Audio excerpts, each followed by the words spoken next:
Morning, everyone. Happy Thursday. I had to check in my diary what day it was because it's getting a bit odd these days, just rolling into each other. But today is Thursday and will be the whole day, and that's important to know for all of us. I wanted this morning to show you something, and it's this. It's a card that I framed and I've had up in my study for best part of 15 years. It was given to me by Richard and Fiona Peel, who were members of the congregation I served in Wistow, just not far outside York, for 3 years when I first came to the UK. I spent quite a lot of time with that congregation, more than any of the others. I had 7 little congregations in 7 villages, and Wistow's Sunday service was at a time, they moved the time of their service so that I could be with them whenever they had a service, which was every other week. And so we had a real little journey together in the time that I was there. And Richard and Fiona gave that to me. And there's some writing inside, just expressing gratitude and thanks for being part of their lives, which was a lovely thing to do. And I want this morning to just talk briefly about judgment and about not so much our ideas of God's judgment as something that happens beyond death, or the day by day reality of falling short of perfection, and for some people in the Christian faith, God's endless toleration of us in that respect, because God loves us. I would prefer to come at that far more creatively and far more positively. God's traveling with us in the midst of us learning and growing in ourselves, and especially in all the things that are our cracks. So when you drive from York through Harrogate or Knaresborough towards the Yorkshire Dales, there are 2 villages you can go through. One's called Crackpot and the other one's called Bedlam. And I always laugh when I drive through them, or I've been on my bike a few times, just thinking which I would feel more at home in. I think the reality is I'd probably live in one and have a holiday home in the other. And because both of those describe my life quite accurately, quite regularly. It's inevitable as we spend more time with ourselves and just ourselves, in the simplicity of less to do and less to distract ourselves with, that we might, all of us, run the risk of being harder on ourselves. And so I wanted to talk a bit about that this morning. In the Middle East, in a number of Islamic countries where part of their tradition is the weaving of rugs, there is a very deliberate tradition of making a mistake in the weaving of the rug, of making sure there's a flaw, because only God is perfect, and so the rug needs to have a flaw in it. And that's not a new thing to many of you. I'm sure you maybe heard that illustration before, but it's a powerful thing to think about, the importance of the flaw in the rug, and the fact that the rug isn't less beautiful because there's a flaw. There's also in Japan, there's the art of Kintsugi, which is quite literally the piecing together of broken pots and vessels. And what we would do is often look for a glue that was one of those magic glues that hid the cracks. It made it look like it was never there. Kintsugi is the opposite. What those artists do, those craftspeople, is they quite deliberately fill the cracks very visibly with gold or silver or some other lustrous metal, so that the vase, the pot, becomes more beautiful because of the cracks. It's not just fixed and it's not just useful, it's actually more beautiful because of the way that the cracks have been filled and the cracks have been shown. And again, there's a really powerful image for us to think about. So much of our living with cracks in our modern culture has to do with appearance and with image, with things that are fundamentally superficial, no matter how important they may be for some of us at various times in a week or a day or our lives. So much money and time and energy goes into what is in large part vanity, really. I look in the mirror quite a lot, for all kinds of reasons. We all do it.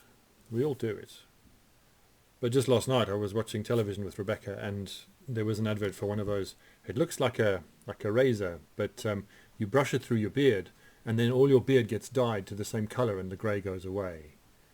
And that just, I mean, that tickles me. Partly because Rebecca said to me, "Well, your beard is 17 colors already. If you made it all the same color, you'd look a bit more like a weirdo than you really probably usually do." But the market's there. But it's so superficial in so many ways, isn't it? The image we have of ourselves, the judgments we make of ourselves, have so much to do with our appearance or our image in the presence of other people. The other part about cracks and flaws, because those aren't the real ones, are they? I mean, you have the face you have. It's yours. It's been yours. It remains yours. The other part of dealing with cracks in our lives that I find very difficult to make sense of and find quite disheartening is the tendency within our politics, certainly in the UK, to deal with any admission of fault or failure or error from those who are in government or otherwise, to deal with that immediately as though it is some deep fault, some deep weakness in a person, to say, you know what, with hindsight we could have done that better, or we made a mistake clearly, or we rushed to a decision that we shouldn't have rushed to. When politicians in our country express any kind of flaw, when they show any kind of crack in their professional expertise and experience and their best efforts, we want to believe, to lead us into a more hopeful future, a more fair and just future, they are jumped on by the opposing parties with relish, with delight. It's not even, they don't even try to hide the fact that they are delighted about being able to literally trash somebody else because they made a mistake. And the press are equally to blame. Large parts of the press just do the same stick beating of anybody who actually shows what might be, in many cases, deep maturity, because they say there's a crack in what we've done, or there's a crack in my leadership or my leading of others into this decision, this outcome. Maybe you're feeling quite a lot of pressure. The language out there is to do the right things every day. You've got to eat the right food and stay healthy. You need to get some exercise. You need to get some fresh air. You need to find a new hobby. You need to, keep in touch with your loved ones. You need to be reaching out to other people. Oh, I think we're all exhausted. And we're exhausted because of the intensity of this time. But those things can be a stick that we use to beat ourselves with, because we think that's what I should be doing every day. And I should be doing it selflessly and responsibly, but often we just can't, for whatever reason. We just can't. I hope that this time in isolation, this whole time through the coronavirus pandemic and all that comes out of it, I hope that one of the things it does for us is it helps us, it gives us the space to do the work of helping our cracks become beautiful, of not hiding them or erasing them, but filling them with beauty, because we at least are willing to accept them more than we were before, and we can hold them and be blessed by them.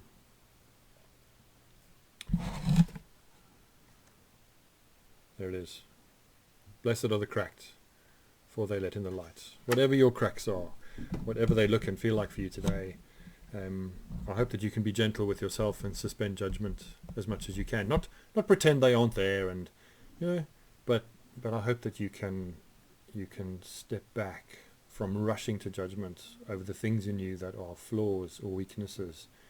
And they may not even be those. They may just be those because you think they are. And you can begin to fill the cracks with beauty in ways that you haven't already done. Because many of you, and I know many of you, have got lots and lots of beauty already, because of the the cracks that there are in your lives and have been. Leonard Cohen wrote the song Anthem, and I'm going to finish with some of the words from it. He didn't talk much about his music. He didn't say much about what his songs meant, but there is it's unauthorized, or it's not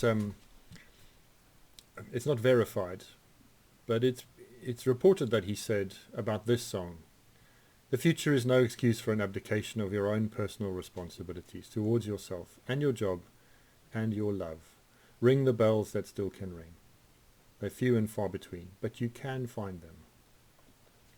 This situation does not admit to being a solution or a call to perfection. This is not the place where you make things perfect, neither in your marriage, nor in your work, nor anything, nor your love of God, nor your love of family or country. The thing is imperfect. And more so, there is a crack in everything that you can put together. Physical objects, mental objects, constructions of any kind. But that's where the light gets in. And that's where the resurrection is. And that's where the return is. That's where the repentance is. Quite literally, the turning around. It is with the confrontation with the brokenness of things." So here are those words. They speak to me still. It's not a great song. Powerful words. It's a bit of a dirge, really. But here they are. Not all of the words, but just some of them. "The birds they sang at the break of day, start again, I heard them say. Don't dwell on what has passed away, or what is yet to be. Yeah, the wars they will be fought again. The holy dove she will be caught again. Bought and sold and bought again. The dove is never free. But ring the bells that still can ring. Forget your perfect offering. There is a crack in everything. That's how the light gets in. You can add up the parts, you won't have the sum. You can strike up the march, you won't have the drum. Every heart to love will come, but like a refugee. Ring the bells that still can ring. Forget your perfect offering. There is a crack in everything. That's how the light gets in." So bless you today as you live with yourself and the people you love, and you let the light in. You let the light in whatever way makes sense to you today, but maybe by being gentle with yourself about the things you maybe think you should be that you aren't yet. The parts of your life that can never be erased or hidden, that will always be there as visible scars across your life, visible tracks across your story, but that can still and are already being filled with beauty. Bless you. Have a great day. I'll see you tomorrow.